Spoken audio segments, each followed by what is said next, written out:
What's going on, everybody? How is it going? This is United vs. Everybody. I am your host, Sean. We are back on a really hot, sunny Saturday. I don't know what it's like for you, hot and sunny for me, but we are back with a Man United News Roundup. Hope you guys are enjoying your weekend. Anybody get up early or I guess late or lunchtime, wherever you happen to be. It was about 7:45 for me to watch this friendly this morning. So not gonna lie though, did not get up as early as I used to. I was hanging out at Justin's last night. You guys know Justin. Didn't get home till like midnight, and just it's hard for me when I get home late to just go right to sleep. So like I need to decompress and wind down. So I'm just on my phone for like another half hour or so. But I'm like woke up at like 6:30, which is like an hour and a half later than I usually wake up.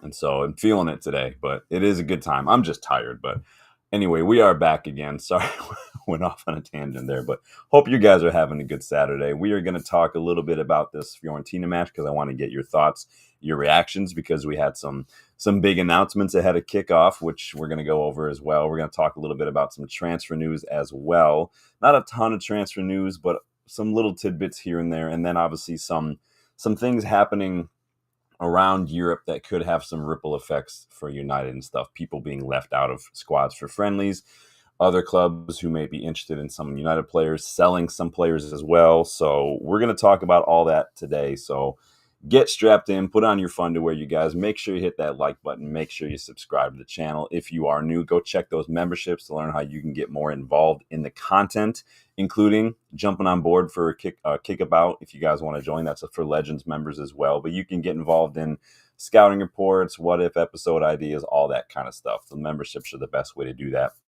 And then, as you can see pinned in the chat, go check out the UVE store. Tons of designs in there, tons of cool gear. You don't give any money to the Glazers. You don't give any money to Ineos if that's your thing. You don't spend an arm and a leg.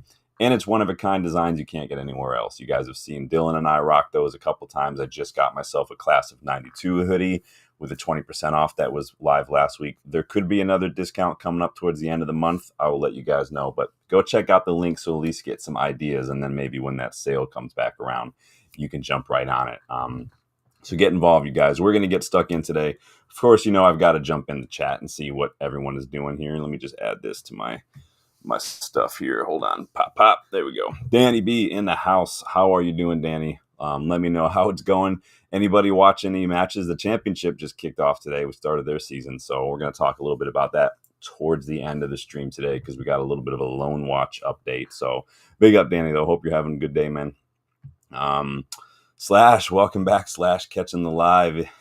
Hope you're doing well, dude. I am Titanium. Welcome back. What's that flag in the avatar? I am Titanium. I meant to ask. I wanted to know so I can get to know y'all a little bit better. So, but let me know, you guys. Make sure you like and subscribe, and let's dive into the chat. So, obviously ahead of kickoff today, if you didn't watch the match live on MUTV, if you didn't catch the footage. Benjamin Sesko was announced ahead of the kickoff against Fiorentina, and he was greeted with a warm welcome at Old Trafford. As you can see here, alongside fellow new signings, Brian Mbeumo, Mateus Cunha, and Diego Leon, all of them came out one at a time, with Sesko coming last. I keep forgetting how tall Benjamin Sesko is. The dude is an absolute giant. Look at how huge. He's 6'5", and I think I keep forgetting that. He's an absolute monster. And so I think that could help. I do think that could help. But see, it's not always about just being tall. You have to know how, like, Harry Maguire's tall, but he doesn't really do a whole lot in the air for me. So hopefully we'll see how it goes. But yeah, so he was announced alongside our fellow signings. And so that was a big, cool little bonus gift for everybody who was in attendance today. And then obviously Fiorentina, today we saw the return of one of our former greats, David De Gea. He was presented with a little gift by our current captain, Bruno Fernandes, his former teammate, ahead of kickoff. Huge support, huge reception for De Gea. You love to see that from United fans. It's not like Di Maria rocking back up or something like this. We love De Gea. We just love him. So I'm excited to see that. Let me see what y'all are saying here. Sanjay, big up, Sanjay. How are you doing, man? Hope you're doing well, enjoying your life. Debasi, big up, Debasi. Hope you're doing well, my guy. Bexy, welcome back, Bexy. What do you think Sesko will add to the attack? Main points. Well, we did do a little bit of a deep dive on Sesko a few weeks back. You guys remember I did that comparison between him and Ollie Watkins, because at that time it was down to those two were kind of not only the ones that United fans were kind of split between, but also the main targets that we were linked with. And so I did break down in that video some of his numbers, heat maps, his profile, percentiles, all that kind of stuff, and what he could bring. Now, I do think he's got a little bit, I mean, just real quick, he's got, you know, if you look at, a lot of this has to do with the way Leipzig played last year, like we spoke about in that video as well. They shifted a little bit from a normal, like the main, like one striker to like a two striker system. And so that saw Sesko's, not only his goals deplete, but then his touches, he was dropping a little deeper, getting more involved in the build-up. So you saw him, it took away from his goal scoring, but at the same time, I think it almost added potentially like another string to his bow, if you get my drift. Like it maybe forced him to become a little bit more of that, learning how to get involved in that link up and the hold up play and whatnot. And so we'll see what happens, but he does bring a good aerial presence. He is really good in the box. He's very quick as well. I like what I see. Like I said, he wouldn't have been my first choice, mainly because I just looking at the numbers, for me, it doesn't scream like he's going to lead us to the promised land. He's still young. Who knows? And I did not like the price. I thought maybe prioritizing midfield and then maybe going for someone like an Europa or something, or maybe trying a straight swap on paper. Watkins from Garnacho could have been. It is what it is. Not saying he's bad, just saying would have been my first choice. But of course, like any signing, we'll back him. We want him to do good. We'll give criticism when it's due. We'll praise him when it's earned. All that kind of stuff. That's how we roll. That's how United fans should operate. So, but if you want a little bit more, Bexy, I suggest go check out the Watkins Sesko video. Because I've already done a video on it. I don't want to go into all of it again, but I appreciate you getting back in the channel, man. Good to see you again. Bandomac, welcome back. Seeing all the familiar faces in here. Big up. Interesting. Bexy said, do you think Sesko starts against Arsenal? Hojlund looks like he's out. Yeah, we're going to talk a little bit about that because I'm not sure what's going on with Hojlund. We'll talk a little bit more about Hojlund. On the first point, though, I don't know if I wouldn't expect to see Sesko start against Arsenal, simply because, Mbeumo came in, did not start in that first friendly and whatnot. We'll see how strict that he is. I'm sure, does anyone know when this Leipzig friendly is taking place?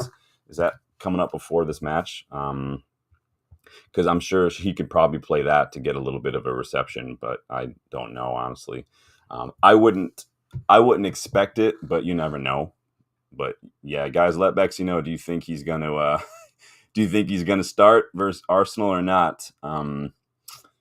Bexy says, I think City may put an offer in for Baleba. I think United will act quicker now. Well, we'll see. We're going to talk Baleba. We're talking all of it. You're skipping ahead, Bexy. We're going to talk all of it. But I'll put your question in the chat real quick. Let's see here. You guys are not subscribed. You guys are subscribing. I'm going to end that poll because you guys are subscribed. Let me put your question here in the chat, Bexy. Will Sesko start against Arsenal? All right. So big up Bexy for kicking off the question there. We'll put that one in there and leave it in there for a little while. So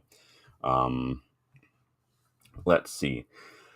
Don't think he's got a number yet, does he? I want to say I read someplace today that maybe he'll get the number 30 because that was his number at Leipzig. And then I did see that Diego Leon got like a new number. So maybe, because I think Diego Leon's number was 30. So maybe that means that Sesko will take that number 30. If so, sure, Leon's probably totally cool with it.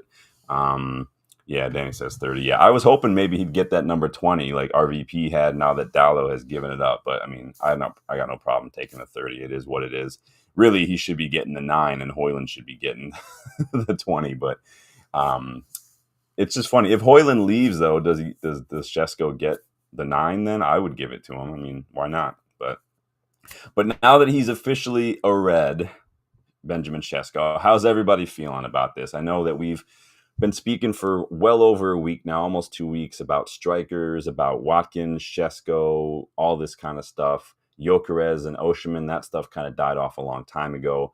Isak, never really on the tables for us as far as I'm concerned. But how are you feeling about Sesko? Are you happy with it?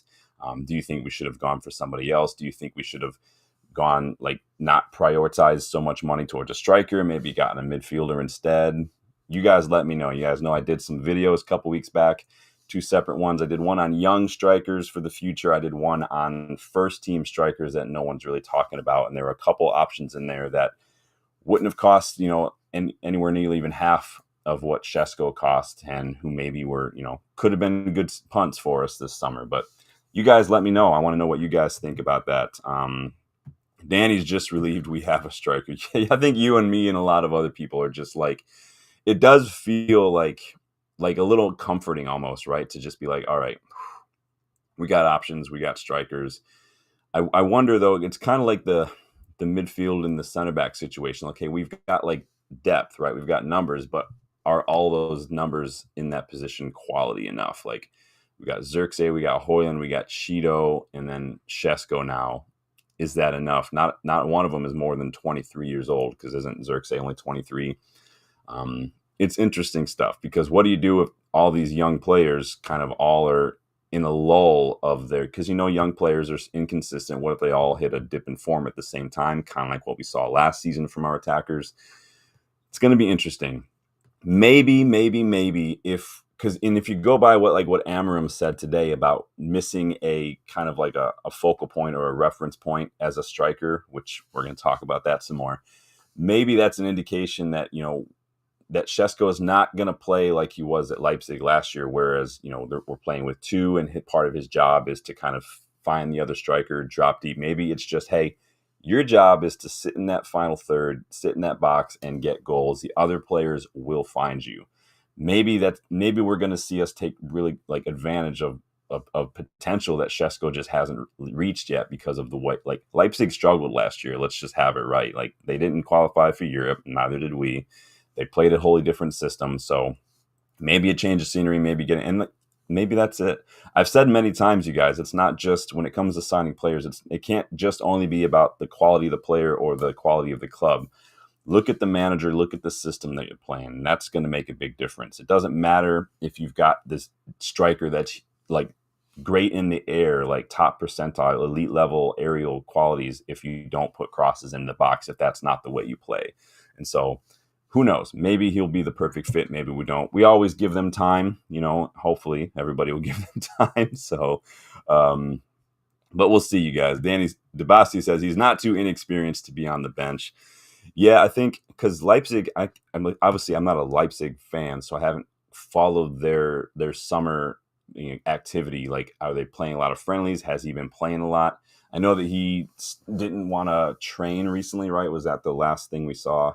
And he kind of opted to jump on a plane on Thursday instead of waiting till Friday morning to go to his medical. So clearly he wanted that move.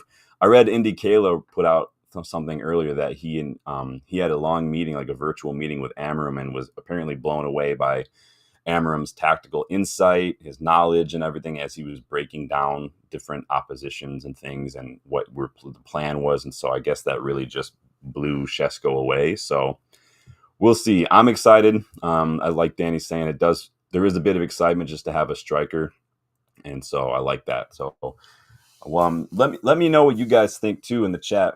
If looking at strikers past and present, what striker do you think Sesko is most like? Maybe there's a combination of, maybe there's one that you're like, nah, he's like them. For me, I think Sesko, I kind of think a little bit of like a Benzema, maybe like an old school Ibrahimovic with just maybe a little bit of like Jamie Vardy in there, maybe because he's so quick and when he gets the ball in space, he's very fast. But I see a lot of vintage Ibrahimovic footwork and like box movement and aerial touch and aerial prowess in there as well. I'm not saying he's as good. I'm saying like that's kind of what I've seen from him. So I Am Titanium says an improvement on Rasmus, but I'm reserving my judgment. Yes, of course. We do the same thing. Like I did that with Ineos going into the summer. I want to reserve my judgment and see, and we'll talk about it towards the end. So don't forget to come back for that stream when we do the transfer window rating and the season predictions. We'll get everyone's thoughts then. So I give him time to adjust, time to get used to the teammates, time to get used to the system. And he's still young. So there is that factor as well. I know that sounds like an easy excuse. I feel like we've said that about a lot of players, but we do sign a lot of young players right now. And those young players are still developing physically. They're still developing tactically as well. So we got to keep that in mind as well. Debasi thinks this guy will go places. Well, hopefully we're going to, the top four at least this season with him, or at least do another domestic cup final. I think I would love to go there. Justin, pick up Justin. I was telling people how I was at your place till super late last night. Oh, yeah! Honestly, like I went over to Justin's and we're chilling, hanging out with the kiddos, having some dinner, and then literally the kiddos go to bed and Justin and I are just literally standing in his kitchen talking footy for like an hour and a half. Everything from what it takes to manage Real Madrid to will there ever be someone as good as Sir Alex, and will there ever be anybody we literally broke down Sir Alex's traits like longevity, getting blood from a stone in terms of winning a lot with things, all that kind of stuff, man management, and we're like, are there any equals in that regard? And like the answer is no, there's not. So I just always like an excuse to say that Sir Alex is the GOAT. So big up Justin. So it's playing we get some of these players sold to get Baleba over the line. You and me both, man. If we can get Garnacho out of here, we get a little bit of money from some of these Premier League or some of these friendlies and whatnot. That would be excellent. I would love that. Make a clean swoop, get him in before City. Who knows what's going on with the goalkeeper situation? If you'd have told me ahead of the summer, like compared to what my expectations were, like I wasn't expecting a lot. But if you had told me by the end of the summer window, we'd be getting Cunha and Bumo, someone like Sesko, perhaps Baleba, and like a new keeper, either whether that's Donnarumma, Lamens, or whoever, I probably would have asked to see what you were smoking and maybe recommended you for a CAT scan at some point. But hopefully everything goes out. But big up, Justin. The bosses says Ronaldo level hunger with Ibrahimovic like body. Yeah, he does have a little bit of that Ibra. Like I've seen some of his touches that he gets when he's like just controlling a ball, like especially a ball in the air. That's where I see a lot of that Ibrahimovic. The way he can move his body, he does have that Ibra vibe. So Santos Flo, welcome to the channel. Good to see new faces. Glory, glory, Man United. Yes, glory, glory. Speaking of new faces, don't forget to subscribe to the channel if you guys are new. 79% of you think that Sesko will start against Arsenal. 21% say no. Make sure you guys get involved in that poll. Bexy, what do you got for me? I said at the start of the season the midfield was most important. We needed an athletic midfielder first. Open spaces and poor delivery affects us most. It's the most important decision. Yeah, we definitely need someone who's got a little bit more press resistance and composure in that first kind of, I guess you can call it that second phase, when we're receiving the ball from the defense, because Ugarte showed against Everton, he struggles. Mainu should not be relied upon week in, week out. Collier looks like he's going on loan. Casemiro doesn't have the legs. Bruno can do it, but the problem is Bruno can't do everything. So I would have liked the midfielder too. You guys know that. But for me, going into the summer, it was definitely about both boxes. I wanted a new keeper and I wanted a striker. And you guys know I was on permanent Hayden Hackney watch for a while. But yeah, no, you're right, Bexy. I think midfield is, because we've seen that for years. We get cut open very easily in midfield. Casemiro's recovery is just not there. Ugarte doesn't look super composed, like I said. Mainu may be lacking a bit of that physicality, although he looked good today. I will say that. So let's see what we got here.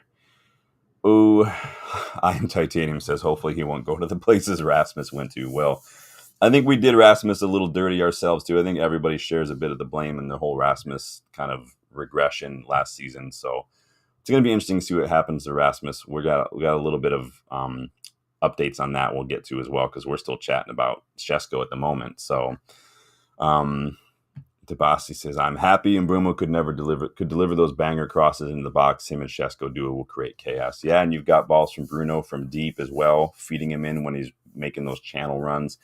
If Mount gets a start here and there, we could see Mount. I mean, his link-up play today was excellent. I thought Mount was really good. Suntos says, I hope Rasmus goes on loan. Xerxes turns into a 9, so Obi gets some more minutes. I think Obi might be one that might need to go on loan if he's going to want minutes, because I think if he's good enough to get in and around the first team squad, the match day squad, and get minutes, then you don't want to limit that a little bit. So I wouldn't be opposed to Obi going on loan.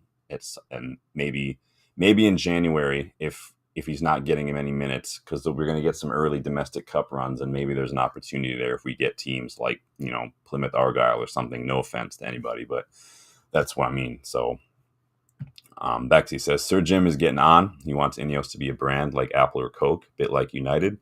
That will fetch future investment for his company brand. He has to spend. Yeah, and that's something that I tried to tell people early on when they were worried for a second that that it wasn't going to be a thing. Like I've said many times when it comes to rebuilds in general, don't expect a lot super fast. Don't expect instant success. But I've also said early on with Sir Jim, because he is a bit older, he's at an age where, like you're saying, he doesn't have time to wait around. It's about legacy and the kind of imprint you leave in the world at that age. That's the kind of things you're thinking about. And so I think that he's really going to want to make sure he gets that done like super quickly. So, and obviously the summer business is going for it. We've been like, I did not expect any of these Baleba things to start happening off the back. I thought for sure, like we prioritized the attack, clearly trying to get by some goals, but we just keep on rolling, and there's still like 3 weeks left. So I'm not even going to try to anticipate what's going to happen next. I'm just going to sit back and enjoy the ride and make some popcorn, man.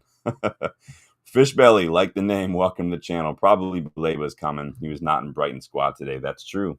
He was not in the squad. They want to say it's because of a small knock, but let's be honest. Let's be real here, guys. We all know what that means. And he started following us on Instagram like Sesko did the other day. So again, in footballese, if you guys are all up on your Duolingo account, that basically means he's signing for United. I mean, come on. It's about the math at that point. Like the math's math and science. Saw it on Bill Nye. Then he says, we should go out in Europe. Yeah. Send him to Lausanne, send him to Lille, send him someplace, maybe Copenhagen, Antwerp. Maybe we can throw him on loan at Antwerp, get Lamens over the line, maybe throw him at Middlesbrough, get Hackney over the line. Although maybe the Brighton if he's going to get minutes. Don't Brighton need some strikers? So who do they got at Brighton right now? Ruder? Is that it? Yeah. Debasi says, only City are in the race with United. I think Baleba. How can City want another midfielder? Like, I don't get it. Didn't they just buy like 3 in the last 6 months? Like, I don't get what City are doing. I really don't, man. Then it says even Austrian League or Scotland to get regular minutes. Yeah, maybe Vivell could use some of those RB Salzburg connections and get him over there, to get him playing, kind of get him some regular minutes. I wouldn't be opposed to that. We got to start using those connections a little bit more. It seems like we've done that with Sesko, but I think we need to maybe start utilizing that a little better. We've got that Lausanne, the Nice, the RB's connections, Southampton with Wilcox and whatnot. Start utilizing those things. So, yeah, Suntos, we were talking about that.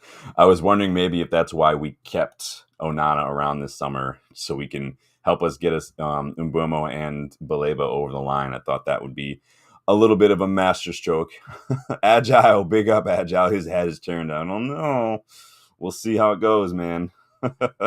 Yes, Danny, it's the Lord's work Onana's doing out here if he's putting in a little bit of a good word for us. So Debasi thinks Championship would be the better fit for Cheeto. I think Championship would be the better test. He's what 16, 17. That's a big ask to go down to the Championship, because it's not like I've always said, if you can hang in the Championship, you can probably hang in the Premier League, because it is very physical. It's a longer league. There's more matches. They've already started. This weekend was their first match week. So we'll talk a little bit about that towards the end of today's stream. But maybe League One, maybe, that could be a better fit. Maybe have him go to Wrexham. Like, that would be cool. He could help them out a little bit. Bexy says, I'm surprised United don't go for a temporary goalkeeper like De Gea 2-year contract. If we brought De Gea back, we would not look very good. Personally, I think that I understand why we kind of opted to let him go. What I don't agree with is the manner in which it was done. You can't dangle the contract and then just take it away last minute like that. I thought that was just absolutely ridiculous. But I get, both can be true, right? I can agree that maybe under the system that Ten Hag was trying to do, building out from the back, De Gea wasn't the best fit, but the way we did him dirty, not okay. Like, today was really his send off. He didn't even get one 2 years ago. So what you gonna do? Yeah, I do think that the Championship might be a bit of too much of a physical demand, and that's why I was like, Harry Amos maybe needs to not go to the Championship, maybe go down to like League One or something a little bit, because Harry Amos gets bullied at the academy level. Like, he's a smaller dude. And so, and normally fullbacks aren't that big, but when you're getting bullied at the academy level by kids your age, you need to bulk up. So Amos needs to go hit that gym and go to the newly revamped Carrington, if you guys have seen that yet. So, as I says, I was watching the Birmingham Ipswich game yesterday. I heard that Leif Davis might be leaving. You guys know he was one of my picks to come in as an experienced left back. But Dorgu honestly looks fine, so I'm set with Dorgu. Sunto says, so let's say we sell Rasmus and loan Obi. We're left with only Sesko and Xerxes as true nines. Yeah, and that's the issue. Now we'll talk a little bit about that in a minute as we go through this Fiorentina game, because if you watch the formation to start, we didn't have a 9 on the pitch. We had some other things. It's not the first time we've done that, so we'll talk about that a little bit. But that's the question. I think unless, and we'll talk about this some more, it would take a big offer for Hojlund to go, and if that happens, I think Cheeto's not going anywhere personally, but he could still be an option. I mean, we'll see. Debasi says Cheeto also physical. Look how he's wrestling for minutes, right? Oh man. So, and also, I mean, the little extra bonus is maybe signing Sesko instead of Newcastle could prevent Liverpool from getting Isak. So there's always that possibility as well. But we'll see what happens. But yeah, Sesko officially a red. De Gea getting a little warm welcome. Let's talk about this Fiorentina match for a hot second, you guys. Make sure you hit that like button for me, please. Make sure you subscribe to the channel if you're new. We are on the road to 3K. If we've got a couple weeks left, if we get to 3K miraculously before the season starts, like I said, I promised I'll do a giveaway, brand new 25-26 shirt of your choosing to the winner. You can put name and number on it. You can put a Carabao Cup patch if you want to. Cool, go for it. I don't care. We'll throw down on that and I'll hook you up. I'll send it to wherever you are.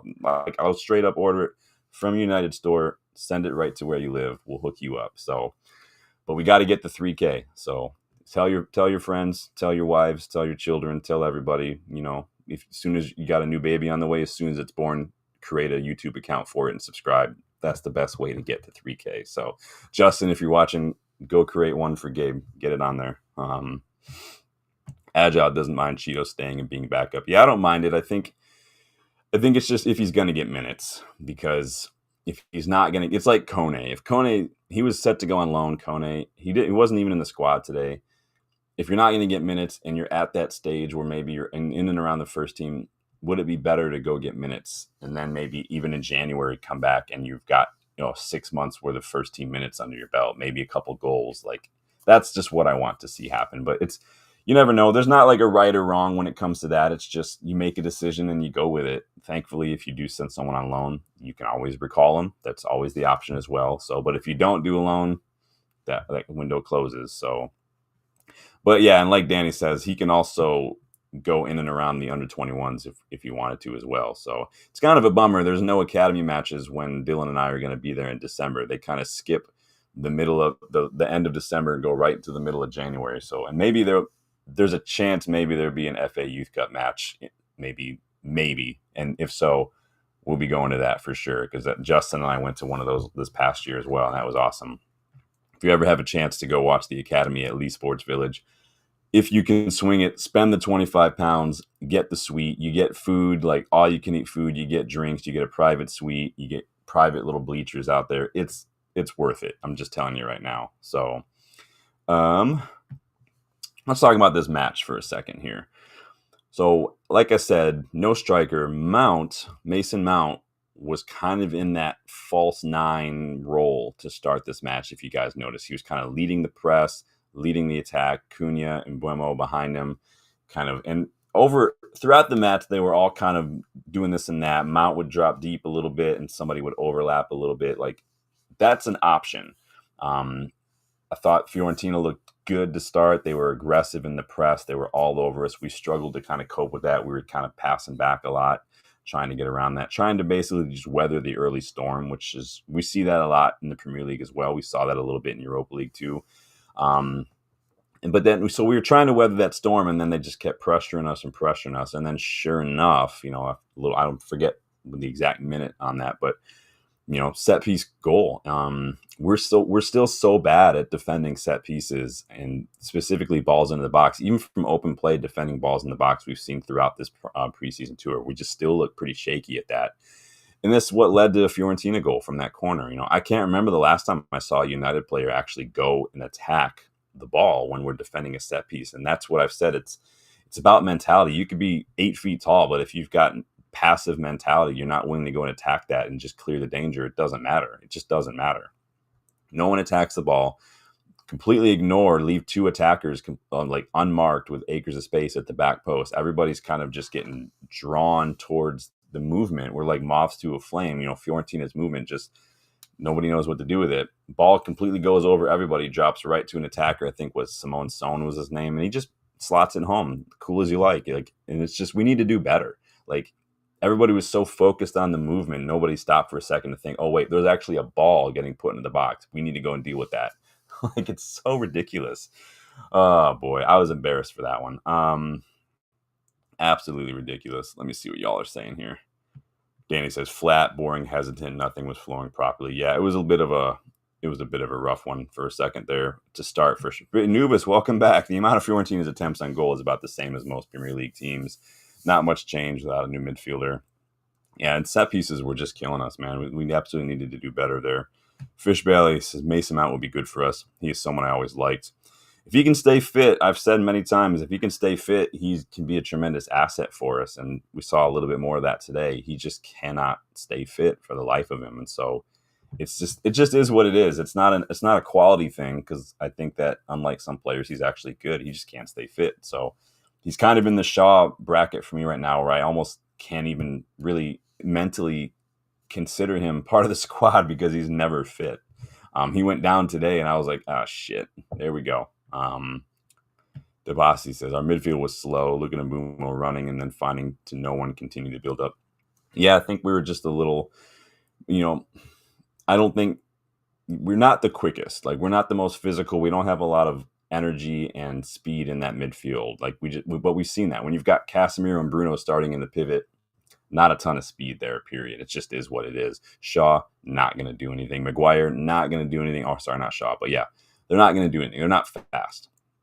It just is what it is. That's up to some of the other players. Again, Amad Dogu, I thought, looked really good today. Amad in particular, I thought, was very good today, because he looked a little shaky the first time he and Mbeumo played together. And today, it looked like they had spent the last several days just hanging out and getting to know each other, because they were in sync today. So I like what I saw there. But yeah, that set piece goal we conceded to start was an absolute joke. But Amad looked good, lively, physical, aggressive off the ball. He was constantly kind of just fighting for everything. And we've seen that for the last couple of years. You guys remember the winner that we scored in that FA Cup quarterfinal against Liverpool came because of Amad just not giving up on the play, forcing it, taking the ball off Harvey Elliott and just driving up the pitch. He's doing that all over the place.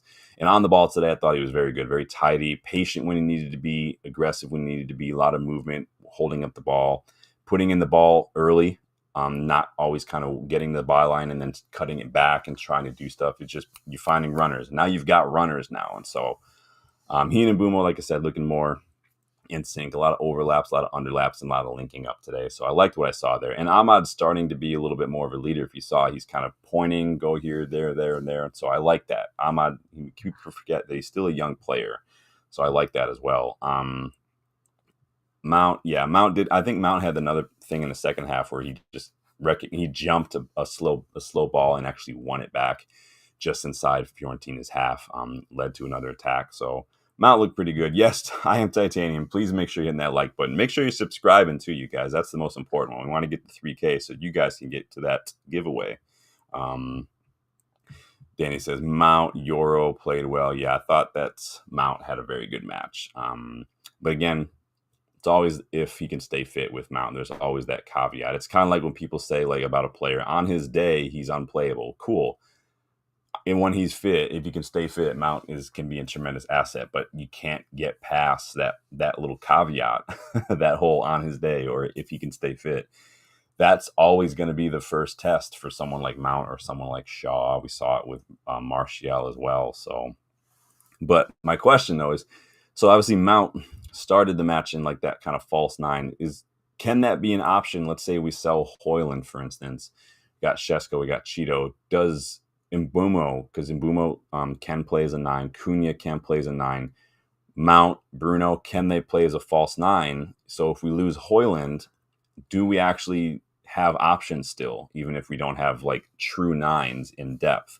I don't know. Mount looked good in that role. A lot of good pressing, a lot of lively movement and physicality. So there's an argument to be made there. But you guys let me know what you think. So I Am Titanium says, do you think Mount's pressing style is what causes his injuries?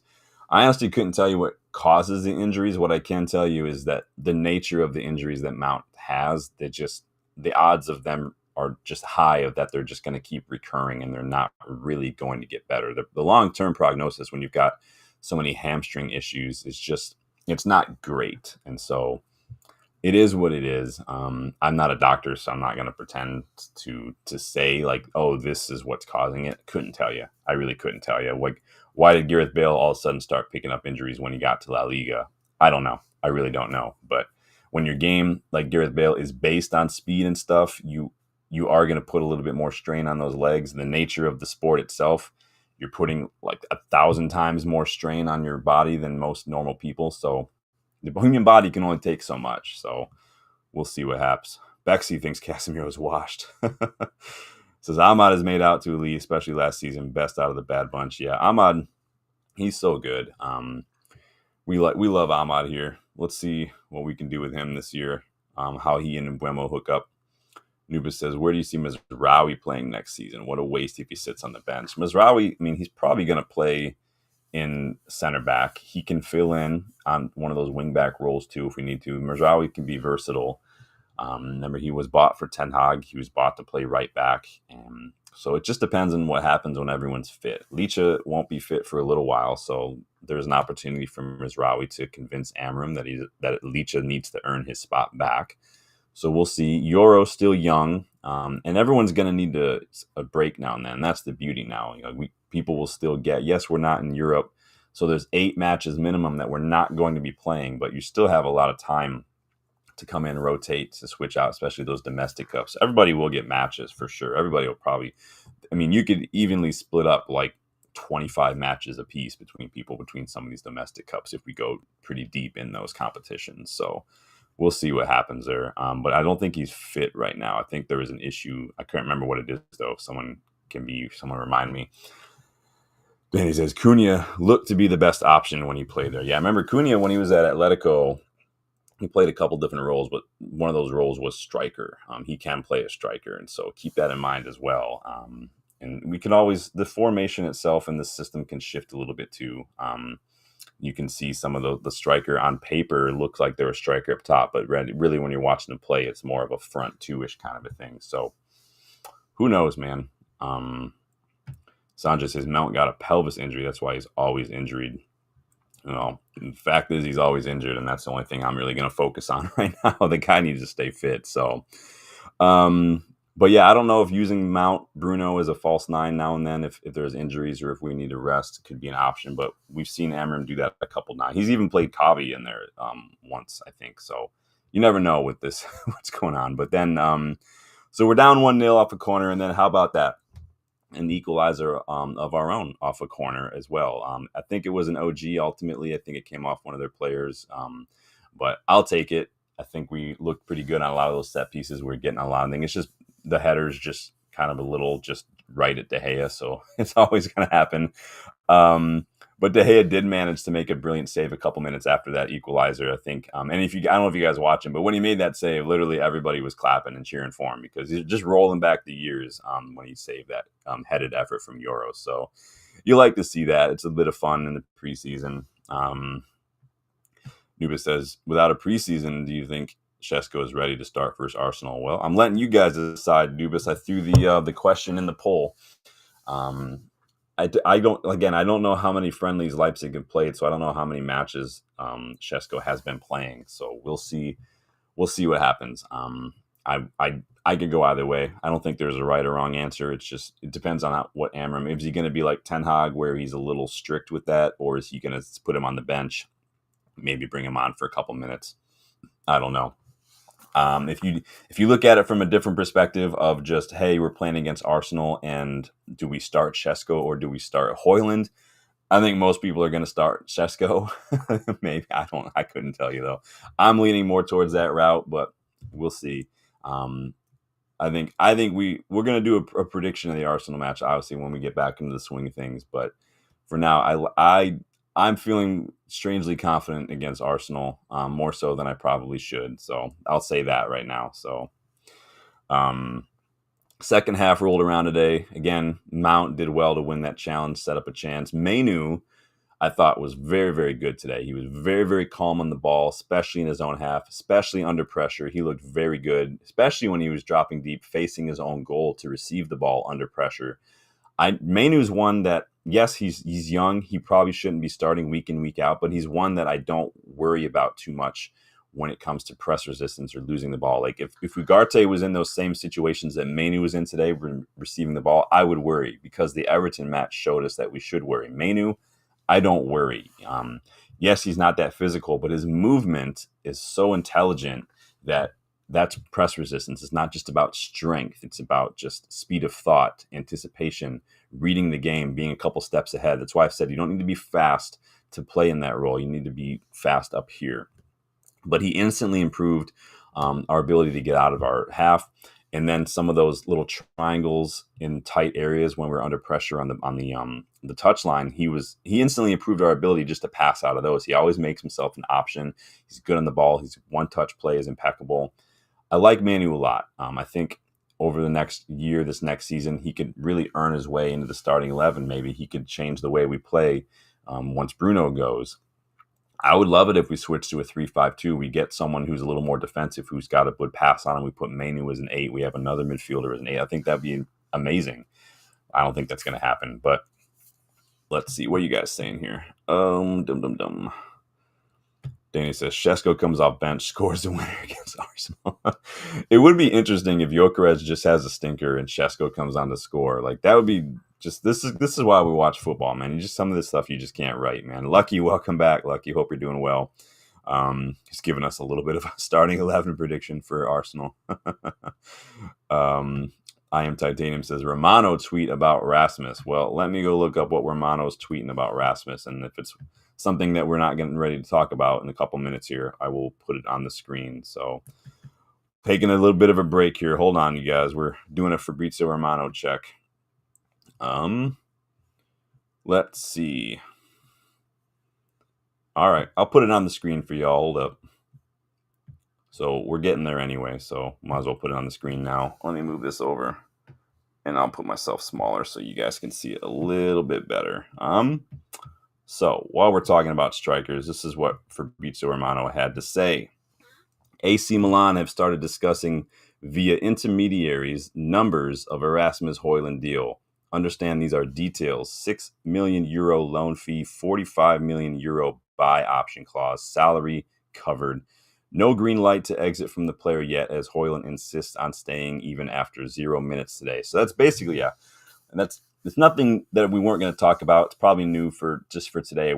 He had mentioned this, Romano. He put out a video literally before I went live. And so I jotted down some of the points for that. This is basically what he said in the video, that Hojlund doesn't want to leave. United are open to letting him leave, but these are the options being discussed right now. And so basically what we were already saying here, and what we're going to talk about. So it's interesting stuff. I don't know what the fact that Hojlund didn't get any minutes, we started Mount in the 9 today, means. I don't know what to make of that. The fact too that Amorim came out after and said, we didn't have a striker today, we didn't have a reference point. Now we have a new striker. I'm like, dude, Hojlund was literally on the bench today. What are you talking about? You don't have a striker. Like, that's super telling to me. I don't know what you guys made of that, if you guys saw that or not. I thought that was insane, man. So that was a little crazy, but yeah, that stuff from football is crazy, man. Let me finish. Let's wrap up this Fiorentina stuff, and we'll dive into transfer talk. So went to Pens. De Gea didn't go to the Pens because he got subbed off, which I think was the point, was to give him a little bit of an applause, a little bit of a reception as he went off. And so, but we ended up going to Pens at 1-1, and we ended up running out the winners from that shootout. Fabiano Parisi missed Fiorentina's fifth shot, and then Kavi Menu came in to coolly slot home his to end it and solidify the preseason treble, right? What we get? What was the Hong Kong thing called? What was the cup that? And then we got the Premier League Summer Series, and now we've got the Snapdragon Trophy. So treble before we even kick a ball this season. I'm here for it.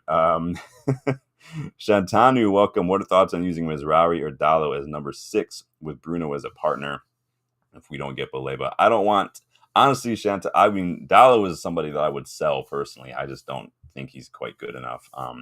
I've seen people mention the Mizrahi thing a couple times as well, but I don't know why we would do that if we, like, I'm sure Carlos Baleba is not the only midfielder on our list, and I'm sure that we would move on to another target, just like we did with Sesko after Gyökeres wasn't going to happen.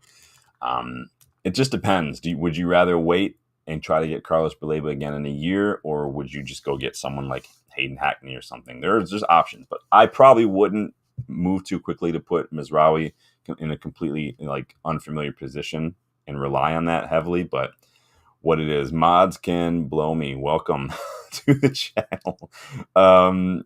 You're cool to have some fun names and stuff, but don't spam, please. Try not to use all caps. And if you do break the rules, the mods will just time you out or they'll just block you. That's why we've got mods. So, but big up. Let's see. Yeah, it is what it is on that one. So wrapping up that Fiorentina match, good to see De Gea come back, get presented with a little bit of an award, kind of a little art piece, if you guys saw the photo I put up. So moving on, you guys. We have a new striker. Obviously, Benjamin Sesko was unveiled at Old Trafford today, but Matteo Moretto, the journalist that hangs out for Fabrizio Romano a lot, reckons that we may see a striker heading for the door, as we're just talking about Rasmus Hojlund.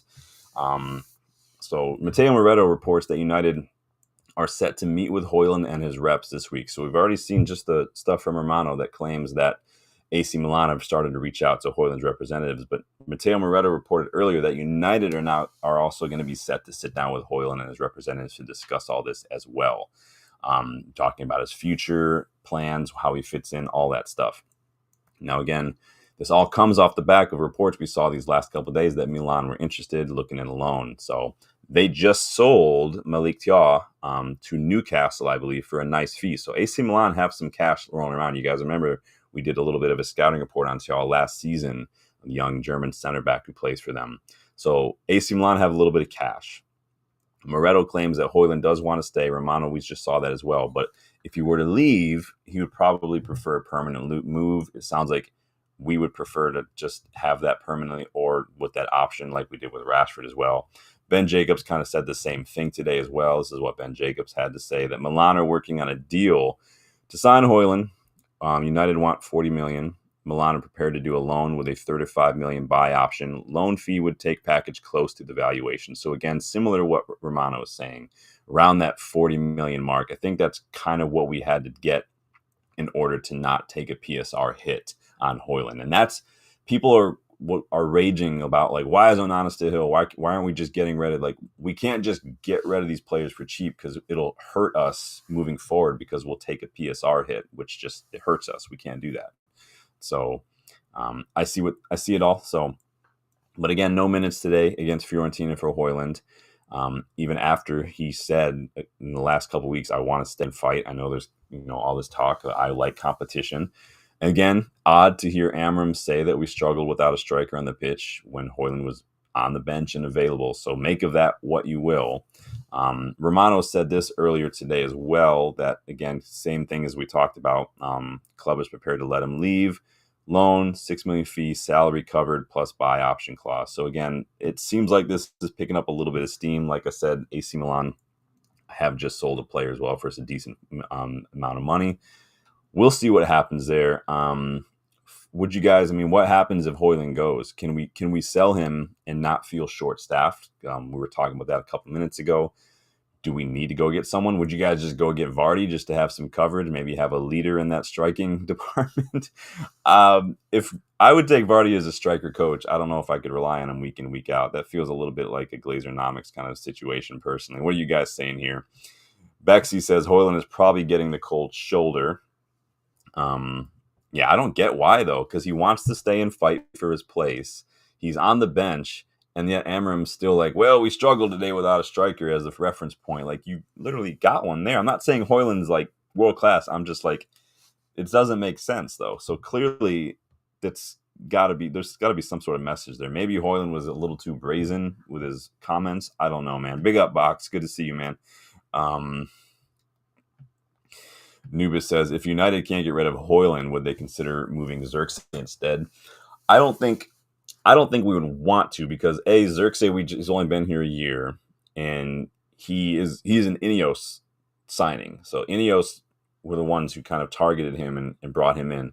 Hojlund was brought in before Ineos got here, so not necessarily an Ineos signing. The problem again is that we can't just sell him for next to nothing, because we'll lose money on that. And so I think of the two, we'd probably looked, and I mean, it sounds like we're a little open to it. We'd probably look to get at least 40 million for Hojlund, and AC Milan are maybe open to it. So we'll see what ends up happening. That I think I would probably keep Xerxes over Hojlund. Maybe I'll put that in the chat for you guys. We'll do another poll. 75% of you think Sesko is going to start against Arsenal.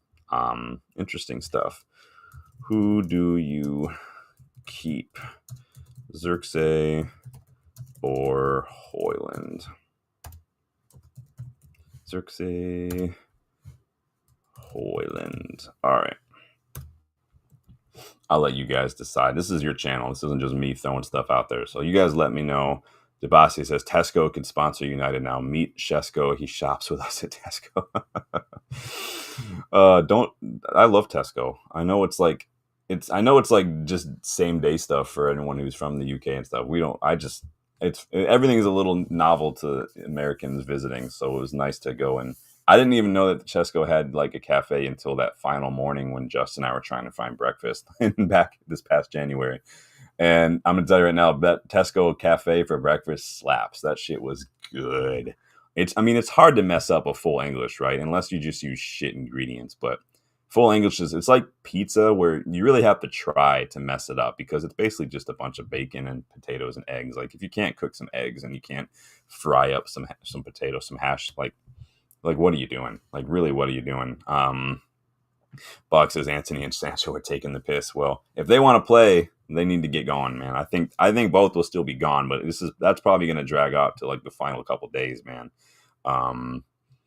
Shantanu says Baleba didn't play as well. Yeah, we saw that, and that he didn't feature. Apparently, it's a small knock, but we'll see what happens. We've seen that before. So, Box says Hojlund being the backup right now, ironically, was the perfect role for him these past 2 years. And I agree. I've said that we should have signed him and an older striker.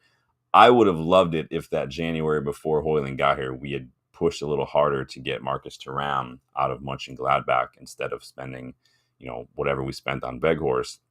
Could have gotten him for like 10 million Thuram in that January, maybe 10, 12 million. But instead of Mönchengladbach, let him go for free.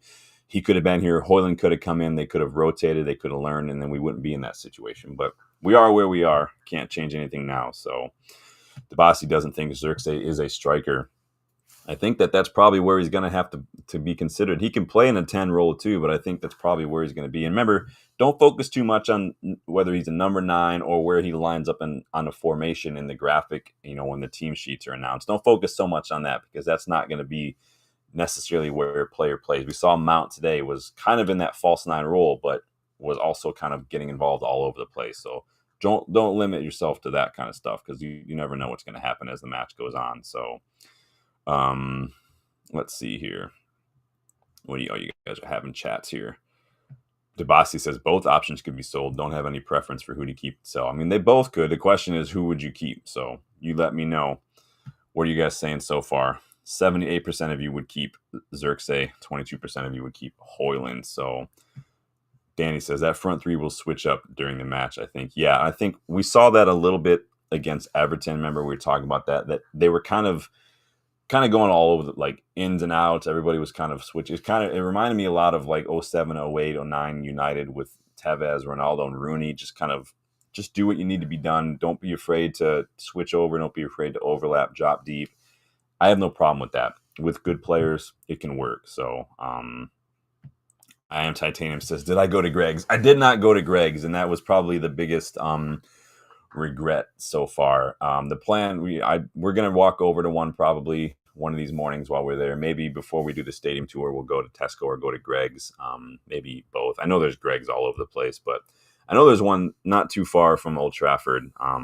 So that is the plan, though. I've heard the sausage rolls are on point. I think Justin and I got sausage rolls, but we got them from someplace in the Arndale in the mall, and they weren't very good. It wasn't Greg's, obviously. So. But I'm always down for that. You guys know I love to do that. But yeah, if you guys have any good spots that you like in and around Manchester, don't be afraid to let me know. I'm always on the lookout for good food. I'm not going to blow it up to ruin it for you. I'm not going to let all these other people. I like good food. I appreciate good food, and I like good spots, good vibes. So, yeah, if you have a spot that you've been to or if you're local and you love it, let me know. I'd love to do that. And if anybody lives local, holler. We'll grab a drink or something while we're there, hang out. Nubis says, unpopular question if United can't sell anyone, but a bid comes in for Menu and United could use that money to sign Baleba, would you consider it? I put that poll out in the community tab and on Twitter a couple days ago. That's exactly the poll that I put out. And the overwhelming response was no, they would not sell Menu to fund Baleba. I think 2/3 voted no, not a chance in hell. So, but I put that out there a couple days ago, Nubis, interestingly enough. So, no, haven't gotten there yet, Box. We're getting there. We are getting there. It's like you guys can see my notes and you know where I'm going. So we'll get there, though. Don't worry about it, Box. The Bossy says, the problem with Hojlund is he can press, but dreadful finishing. With Xerxes, his pace is slow to play a high press along his fitness. Xerxes got very good footwork. We saw that several times last year. Xerxes is never going to be a goal scorer. He's not going to be that 20 goal a season striker. He probably won't even be a 15 goal a season attacker. But the point is not like, hey, Xerxes going to be our number 9 forever. No, the point is if you have to sell one, who are you going to sell? Who are you going to keep? Because Sesko is probably going to be our main guy, and I think Xerxes can do a job. But just because Xerxes might line up as the number 9 in the formation doesn't mean that he's not going to play like a false 9 role, or he's going to drop a little deeper, and someone like Mbumo or Cunha are going to kind of run around. Don't focus too much on that kind of stuff. So, let's see. I am Titanium says, guys in the chat, have you ever been to a behind closed door match by accident? Is that like a sex thing? I don't know what that means. Who can go to a behind closed door match by accident? You have to like walk into a stadium, right? Welcome, Rasmus. We were just chatting about you. Were your ears burning? We're just having a little chit chat. Where are you going, man? Are you gonna go to AC Milan? Welcome to the channel, though. Big up. Subscribe if you do. I'd like to be able to tell people that Rasmus subscribes to my channel, but big up, Rasmus. Oh no, I am Titanium is going hard already. That's funny. So get your thoughts in on Hojlund in the poll in the chat. We're going to move on to the next topic of discussion here because we're kind of going from top to bottom or front to back when it comes to some of the topics today. So we got a little bit of an update today regarding United's reported interest in Carlos Baleba. Now, this one's coming from Andy Mitten, who I do have time for. If you guys don't know, he's a journalist. He does the United We Stand fanzine. You guys can see that all over Old Trafford when you're out there. So not only did Andy Mitten basically come out and basically confirm United's interest in Baleba, according to him, but he also claims even that Baleba wants to move to Old Trafford as well. This is what he had to say. He said, United want some flexibility from Brighton, and they may offer some players that might interest them to go the other way. The player's agent is open to reducing his commission to facilitate his client's move to Manchester United. So Mitten basically saying, like, not only does Baleba want to come, which we saw, but his agent, kind of like the Sesko thing, his agent is trying to facilitate this move as well. Romano added today that United are in constant contact with Baleba's representatives regarding just terms, conditions, and all that, preferences, contract length, all that stuff, etc. Again, Baleba not in the squad today for Brighton's friendly. I don't know what that means. Make of that what you will. So if we get Baleba though, I mean that pushes the summer to me to like an 8 out of 10. I think the only thing that would make it a 10 out of 10 would be if we get a top goalkeeper. We sell a couple more of these players. That would probably do it. Now the duration of how long it took for Mbeumo to get over the line does hurt me a little bit, but we get 5 players of this quality in the summer. Like that's insane to me. What are you guys' thoughts on this whole Baleba situation? Box says, why isn't anyone going in for Stiller? I've read that. I mean, obviously, when we did that scouting report on him a couple months back, when I had him listed in my, center midfield targets who aren't, or players who aren't in Europe who we should be going for. This was before they won the Pokal and got qualified for Europe. But I read that he's a target for like Real Madrid and stuff. A lot of these big names are going for him. I like Angelo Stiller. I know a lot of you guys do. He ticks the box in terms of just those deep lying playmakers. There are a lot of midfielders out there who tick that box. Personally, we've talked about Nicholas Sywell. We talked about Zaire Emery. These kind of guys, I think, Nemecha. There are a lot of midfielders out there. We're looking at Carlos Baleba. It seems like we're looking more at the more physicality, the energetic kind of guys. Let's see. Debasi thinks Ekitike is the better version, but he's going to be benched. Let's see. Titanium. Sean prefers an open front match. I don't know how you could I don't know how you could accidentally find your way into a behind closed doors match, man. That's funny. Yeah, he will need to push for the move, I think. And I think that obviously if his agent is willing to cut a bit of a commission, that to me says that there's something in this, that there's a possibility this can happen, which again, never would have even considered as a possibility going into the summer. At that point, I would have put it up there with like, yeah, well, let's go get Adam Orton. Let's go get Alexander Isak. Those players are going to cost like 100 mil. It's never going to happen. But I do think that Baleba is just, if you're looking at Premier League players, which we seem to be doing, he's probably one of the best right now in that position. Imagine what someone like Baleba could do to elevate just the overall like level of our midfield. It allows guys like Bruno, Kobe, and even Casemiro to just do a little bit more of what they do best and not have to constantly have to compensate and drop deep all the time and get involved in that aspect of things. It's like the other side of the coin when it comes to the O principle. You guys know I talk about the O principle a lot, that a player's negatives impact other players around them because it pulls those players away from what they do. This is like the opposite. Everything that Baleba brings allows the other players to really fulfill their best qualities on the pitch. And so it's a no-brainer for me, but at the same time, it'd not be something that I would have thought would have been possible going into the summer, man. That's insane. Rasmus says, I wish Hojlund was better, but I hope to see him join Milan on loan, get out of this immense pressure. Also, selfish part of me, tired of hearing my name. Not so nice words. Well, I'm sorry. It is an unfortunate case of the same name syndrome, but what are you going to do? If Hojlund goes to AC Milan, he's going to have a midfielder helping him out because it looks like he who shall not be named in this channel got a here we go to join AC Milan. He hasn't been playing for Club Brugge. Sounds like I saw a photo of him on the plane. He's probably going to AC Milan, pretty much taking over for Tijani Reinders, who went to City in the summer. Significant bummer of my life, but hey, maybe in the future to replace Bruno or something. We'll see. Box says, why did they bother to give Sancho a new spot at Carrington changing rooms? I mean, he's still technically a United player, so they kind of have to, but that can easily be taken away. So it is what it is. I Am Titanium wants to know what we think of the new Carrington facilities. Yeah, we spoke about that a little bit the other day. Was that yesterday we did that? I showed you some screenshots and stuff. I like it. I like the overall aesthetic, the design. They pretty much just ripped it down to its studs to see what they were working with and just completely redid it. I like a lot of natural light in my areas that I'm working in. I like a lot of those like full glass facades, like the full floor to ceiling windows. Pretty much get a 360 view of the training ground from the building itself. The overall interior aesthetic's cool. I really, really like that winding big main staircase. They've lined it with trophies, so as you're going up, you pass by all the trophies and stuff, which is really, really cool. I really like that. I think they should do that in the players tunnel as well. Put some of the replica trophies in there so everybody gets to see them when they come through. I like it a lot. The players seem to like it. They're all chilling. They're all hanging out. It's been needed for a while. Carrington has not really been touched for like 20 years. And so part of Sir Jim's initial 300 million investment, like 50, 60 million of that was put towards this Carrington rebuild. And so that's what they were doing. So it looks really good. we'll see if the players agree.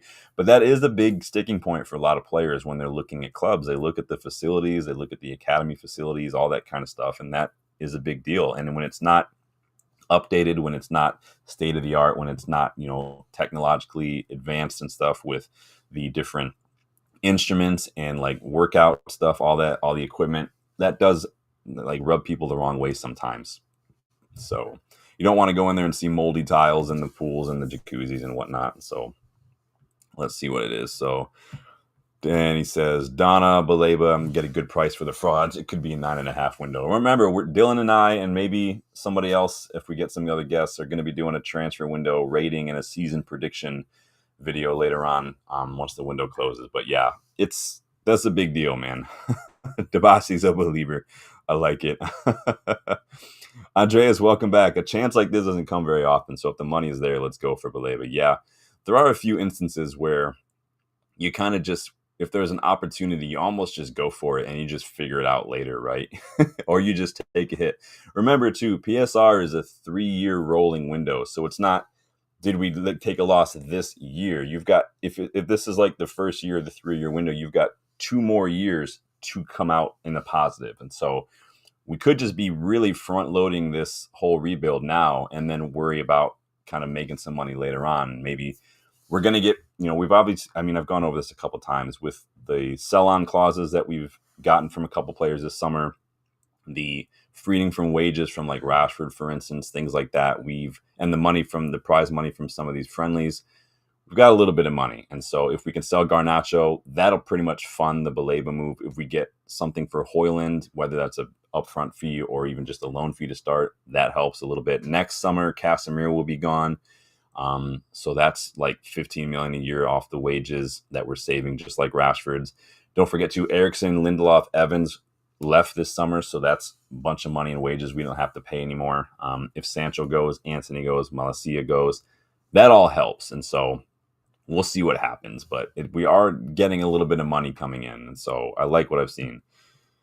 Nubis says, have you talked about Samuel Lucker's tweet on Hojlund and his problem with a few team work now? Because I don't really take anything Samuel Butthurst says seriously. That guy's, like, that's why I call him Samuel Butthurst. The guy's been banned and called out by United managers so often that he's got an axe to grind. He's got an agenda. He's always going to look for the negative spin. He's always going to do stuff. He's always going to try to stir the pot. I don't really take anything Samuel Butthurst says seriously, Nubis. So no, and to answer your question, no, I haven't talked about it because I just don't. I don't really pay attention to Samuel Butthurst all that much. So, Danny says if Radcliffe lands Baleba, he will shut me up big time. Yeah, I always said reserve the judgment. We'll wait and see what happens. Remember last summer when Ineos really first got in, we didn't even have a recruitment team in place. Everybody was on gardening leave until like July, and pretty much things were already in motion at that point. And so they've had a chance. We got Dorgu in January, so I think that was a good. We got Lyon wrapped up before the season was up as well. We started the summer strong with Cunha like day one of the early window. It's been crazy, man. Rasmus says, by the way, on Bomb Squad, something I never realized is why Malacia is there. What did he do? He didn't do anything. It doesn't, like, same with Antony. Antony didn't do anything. He didn't give any unsanctioned interviews. He didn't throw a temper tantrum. He didn't act like a little bitch like Sancho. He's just not that good enough. I mean, I never thought Malacia was good enough. And Malacia is like 25, 26 now, even though he looks about 15. And Antony, I just don't think can handle the Premier League. So it is what it is. I don't think that there's any personal issues. And Malacia is just not good enough. So it's just time for him to go. So I Am Titanium says, have I ever tried doner kebab? No, I have not. I have not. Malacia requested to leave. Interesting. I mean, he wasn't playing. He was injured for a long time as well. I think he went out on loan this past year, and obviously they didn't exercise. Was that Eindhoven? They didn't keep him, even though they won the league. So what are you going to do? Yeah, Box, I remember that. We were talking about that a little bit yesterday. Schweinsteiger's kicked out of the first team, yeah. And then forget Louis van Gaal also did the same thing with Victor Valdez as well. So sometimes managers do that. It is what it is. I don't necessarily agree with the way Schweinsteiger and Valdez were treated. Nobody's exiling. It is what it is, man. Like, That's one way you back managers when they decide that the player's not in the squad. That's part of backing him. It's not just about buying him. And so, Danny's on one today, man. He's all over it. Rasmus says Donnarumma is good, but the wage demands could be crazy. They could. Might as well just move on to Donnarumma stuff while we're all talking about it. So this came from Sully Talks today. So this was regarding United's goalkeeper reported interest. So apparently, according to Sully Talks, United have held direct meetings in the last few days for Gianluigi Donnarumma, emerging as an option for the goalkeeper position with PSG looking to sell. Amorim likes him a lot internally. United still assessing. Lamin's also an option. Honestly, but it's hard for me because I don't rate Donnarumma as highly as a lot of people do, and we brought up the numbers yesterday. As, like once again, like he's on 300K a week, which is huge, as Rasmus says. His numbers last year were not great, like just were not. And so whether that's just a dip, which is interesting since PSG won the Champions League, so I don't understand how that could be a dip, or if it's just a decline, could not tell you. But the guy wants crazy wages. PSG are signing Chevalier. They're paying a lot of money for Chevalier. Obviously, Donnarumma is being allowed to leave. He's got 1 year left in his contract. I don't think the fee, because we talked yesterday, what was it, like 26 million would be what they would take for him, which is not bad when you consider it. But again, when you break down, like if you pay him what he's already on wage wise, that stretches to like 100 mil over the course of a contract, if on a 5-year contract for him, which is a lot. Like that's a lot. There's no way we should be paying a keeper that much money, especially one who's just not wanted by his club anymore. So, and again, especially one who is not having a great season. Lamin's, for all intents and purposes, is one of the best keepers in Europe last season. If you look at his numbers, he's 23, he wouldn't cost a lot. Lamin is another one like Baleba. Like if there's just an option to get him, just go get him, and then you figure it out later. And then the other issue is we still have Onana. How are you going to have Donnarumma and Onana in the same squad when you still got Binder here, you've still got Tom Heaton on another contract? Like I don't understand financially how that works, because we can't just force like Onana out, take 10 million for him, because we'll lose money on PSR. We have to get a minimum out for Onana as well. You guys know I'm not 100% convinced on Donnarumma. Again, just what we've already said already. I'd take Donnarumma and Lamins if we found a way to sell Onana and Binder. I would take Donnarumma and Lamins as our keepers and figure it out. But that's just wishful thinking. But apparently, I saw someone post earlier. I forget where it was. I don't know if it was Instagram or Twitter or whatever. But apparently, Donnarumma liked one of Manchester United's posts earlier today of like the photo of us lifting the Snapdragon Cup. Apparently, Donnarumma liked that. So again, if you speak footballese, that means he's coming to Old Trafford, I guess. Danny B says Jim on Todd B settings. I mean, he just did not care, man. Sir Jim just got to like the Embuemo deal, and he was just like that dopamine kick. Like he just went for it, dude. Maybe he like turned a senility corner, and now he just doesn't actually know what he's doing. I don't know, but he definitely hit that one, man. Danny's turning boxes. Yeah, Danny's becoming a Jim Ratcliffe fan. Maybe I need to make a Jim Ratcliffe design in the United vs. Everybody store, and Danny will be the first one in line to get it. Maybe we'll get some like rat ears, like the little headband, like Mickey Mouse ears, and we'll wear them in celebration. That would be funny. I can make like a cartoon like rat, but looks like a CEO who's just like making it rain money or something, and then we'll call that the Ratcliffe jersey. You guys are funny. Butthurts, yeah, Butthurts is a bell end, dude. Oh yeah, Dabasi, don't get me started on ESPN, man. ESPN, Sirius XM, they're all just Talk Sport, Sky. It's all a bunch of just abus, dude. They're all just so butthurt. They all are, dude. I'm just getting caught up on the chat. You guys are looking at boxes. Donnarumma looked pretty good in the CL run last year. Again, we put up the numbers yesterday. The percentiles weren't great. I'm not saying I'm just saying he wouldn't be my first choice. And I said Lamins wasn't even my first choice. My first choice going into summer was Andre Lunin. That's not going to happen. So what are you going to do? Nubis says after that Musiala incident, I can't ever see Donnarumma in the same way. Well, I wouldn't read too much into that. it is what it is. It wasn't like Donnarumma did anything with malicious intent or anything. It's just that's a coming together. That's an accident that happens all the time. I'm not.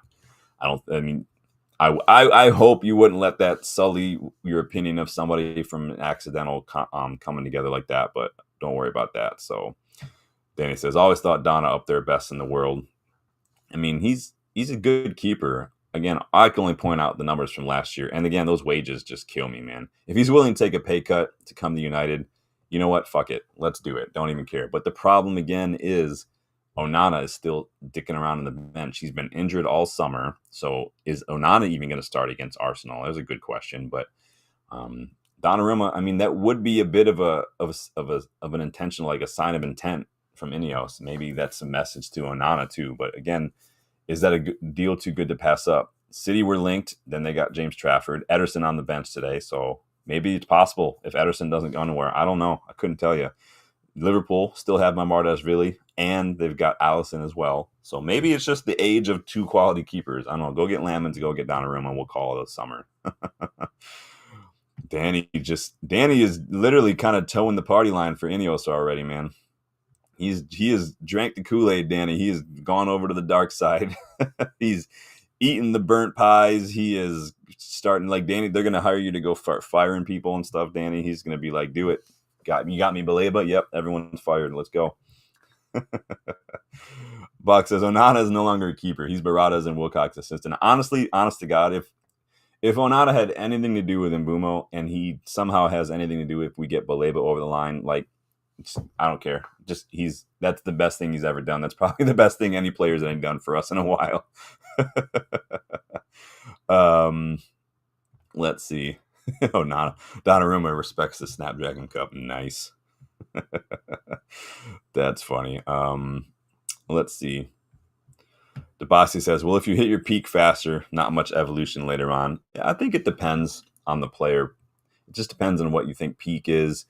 And if you in other factors like was the system, the manager, the teammates you had around you, were those things hindering you or not? Like players have left United and looked good, whether or not that was pressure of United, whether or not that was our manager situation or whatever. We've not helped players either.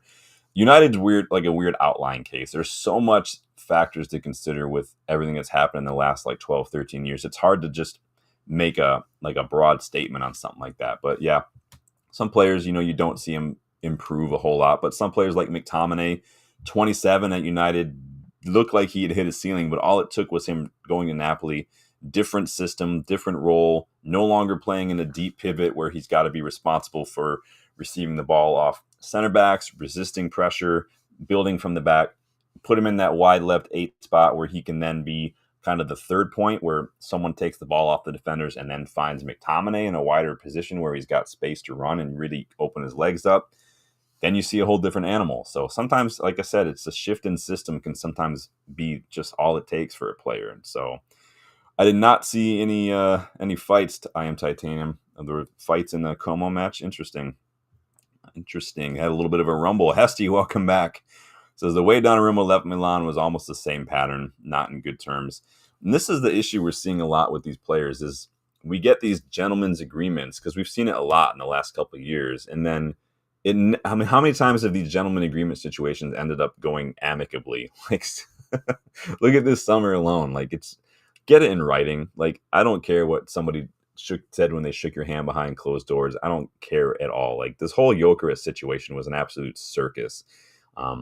Osimhen, same situation at Napoli and stuff that led to him going to Galatasaray last year in the first place. Like, get it in writing. Like, it's nothing personal. It's not an insult just to say, you know what, to protect everybody and avoid a media circus, let's just get it in writing.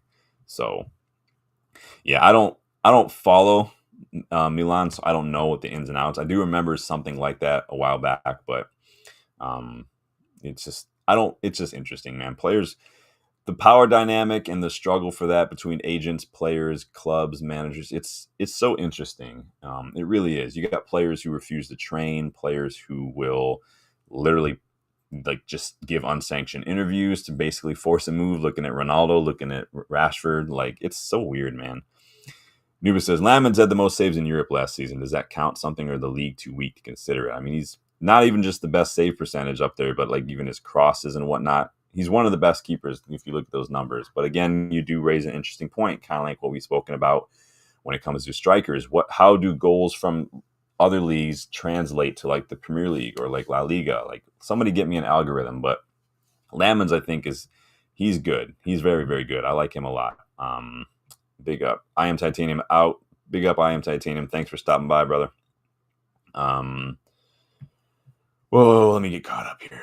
You guys, make sure you like it. Make sure you subscribe. And we're kind of just letting you guys run the show today. I'm kind of going through the chats a little bit because I think that's pretty much the end of my. Oh, I got one more thing to talk about. We'll talk about that in a little bit. Nuba says, I saw a rumor that if United don't get Baleba, they might consider Lucien Agume. Do you rate him? I do rate him. Remember last month, Danny, you might remember, we did a scouting report on Lucien Agume. We went through a whole like month where it was like just defensive midfielders, center midfield scouting reports, which again, I've tried to tell everybody, there are tons of midfielders out there, from the Hackneys to Lamine Kamara's, he who shall not be named at Club Brugge, Lucien Agume. There's a ton of midfielders out there who don't cost a lot. But again, if Baleba is available, you go get Baleba. Let's see. Debasi says Eric Ten Hag wasted McTominay. I think that's McTominay was never.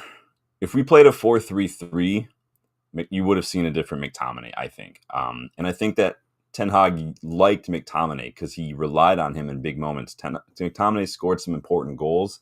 He had some big moments for us, but in the position that he needed to play for us and the role that he was demanded, like you score a goal, great, but you've got 90 other minutes where you've got to do other stuff. And McTominay, that other stuff in that specific role, that deep six play, like holding midfield role, McTominay was just not great at. Causing problems in the opposition box and his shooting, McTominay is awesome. Get him on a full-on sprint, awesome, but just wasn't it. So if we were playing like, again, if Conte had come and played a 4-3-3, whatever he's playing, I think it would be totally different. But it is what it is. I think that he actually really liked him, and I think McTominay was sacrificed to make some money, kind of like what we've seen from players like Garner and whatnot over the years too. So, Danny says, Lamin's always top target for me. Yeah, I like him a lot. Debasi is Buwadi. Yeah, we talked about Buwadi. We talked about a lot. We talked about a lot, dude. So many. We talked about Gabriel Serra in the past as well. Another guy at Galatasaray. Yeah. There are a lot of options out there. Box says, regarding Hackney rejecting Ipswich, did he doing that in hope of some sort of expectation or a bigger club would come calling?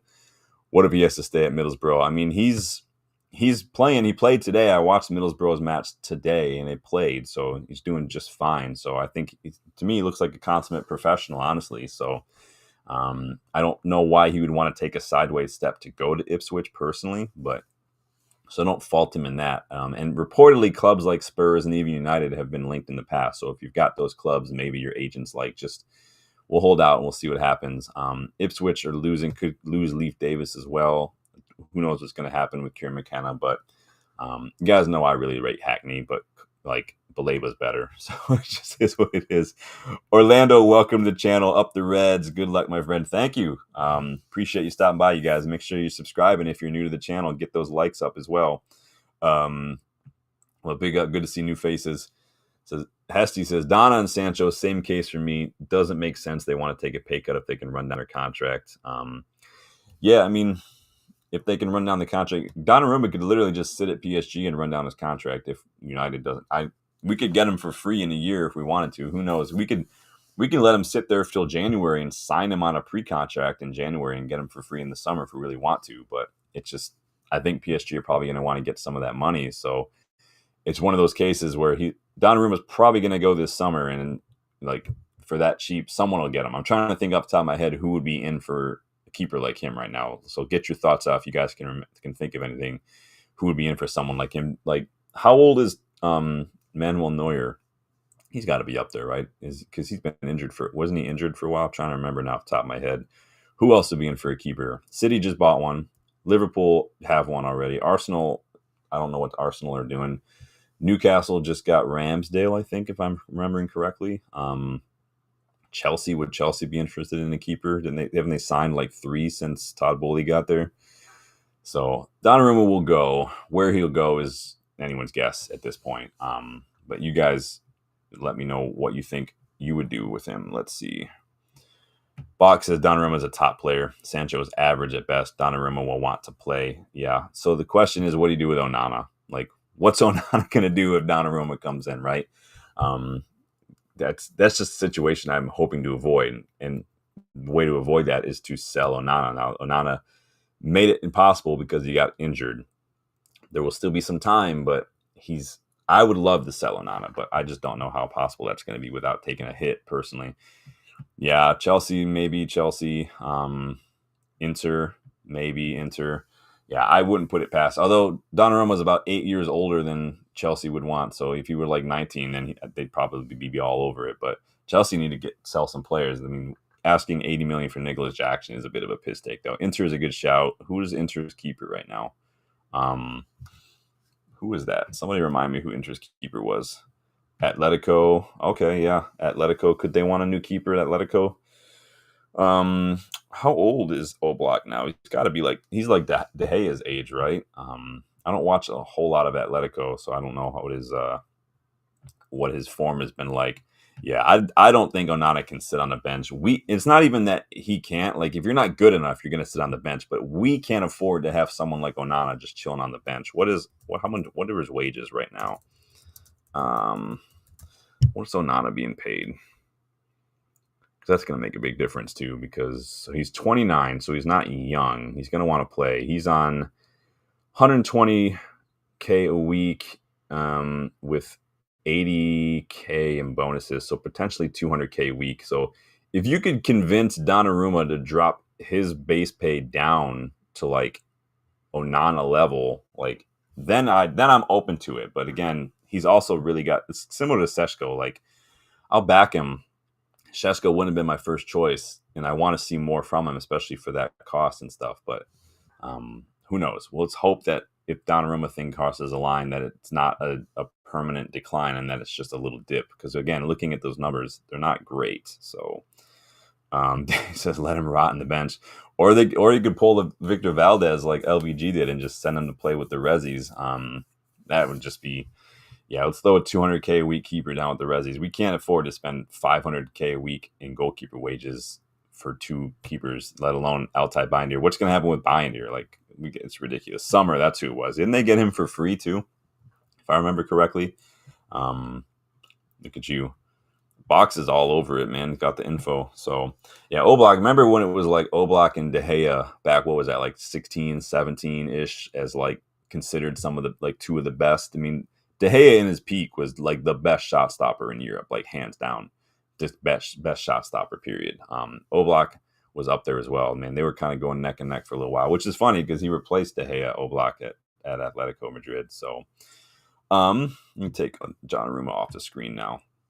Sticking with keepers though, a little bit of loan watch. So Radek Vitek played his first match for Bristol City today, and Bristol won 4-1.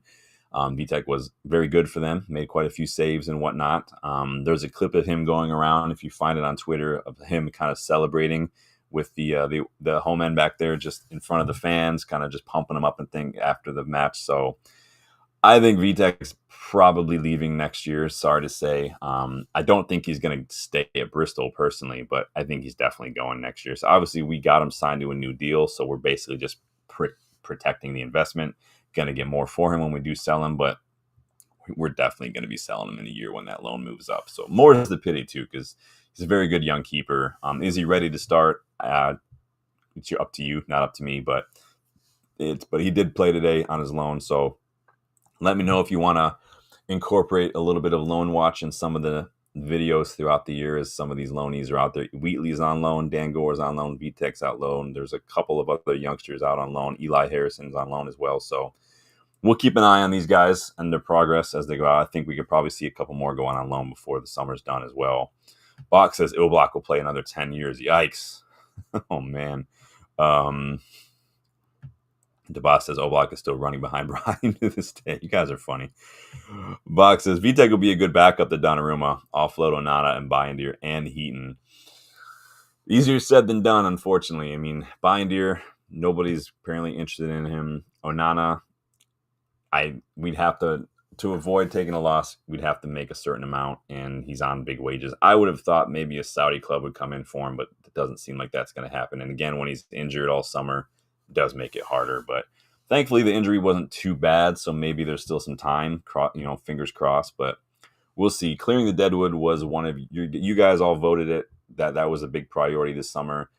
It seemed we needed to trim this squad down, and this was probably the only year that we could really afford to do that without being in the Champions League or Europa League. So it does give us a little bit of breathing room there, but it's just easier said than done when the players are shit or they're paid too much or we can't sell them for peanuts because we'll take a loss, and that will hurt us when it comes to buying other players. And so Ineos trying to find creative solutions to the mistakes of their predecessors, but it's not easy. So we'll see. Some of these are going to be going really down to the wire, it feels like. Bach says Neon went for Bulka. I knew Bulka went. I just couldn't remember where he went. So that's pretty much not going to happen unless one of the other big names comes in. But I think we can maybe work something out. Maybe send him to Lille or something. I mean, he could do a job at Lille. Maybe make who do Nice have now? Can we just not? Because we can technically send him to Nice on September 1st. That was the agreement, the handshake agreement, that we wouldn't do any business with each other until after August. So Nuba says, too bad Eli is a bit short. He's a great stopper at the academy level. Yeah, Eli, I got time for Eli. But so yeah, VTech did really well today. First match for Bristol, so I like to see that the Loney's doing well. But that's it for me, you guys. I mean, we had a lot of really good discussion today. A lot of Sesko talk, a lot of talking friendlies and things. Be sure to come back when we do the transfer window ratings and the season prediction, because how the rest of the transfer window goes is going to maybe dictate predictions and everything. So we'll talk about what we think the table is going to look like overall at the end of the season, where you think United's going to go. We'll talk a little bit of, who is our signings, who's going to have a breakout season, who could be the next academy youngsters, how to kind of break into the first team like we've seen with Garnacho and Manu over the years. So we'll talk about all that in that stream. It'll be a good, fun, long stream, so consider that's going to take a while. Jim James, welcome. Hope you're doing. Honestly, you say I've watched United since the 60s, and I would never say we. I'm confused. You're going to have to clarify for me. Let me know what you mean by that. But thank you guys for stopping by. Thank you all the new faces. You guys, make sure you like and make sure you subscribe and check the memberships to learn how you can get more involved in the channel. Go check the UVE store as well. Tons of stuff in there. If you order it now, you could get it in time for the new season. So take it easy, you guys. Enjoy the rest of your Saturday, whatever you're up to. Hope you have a good time. Take it easy. Be safe. And I will see you guys on the next one. Later.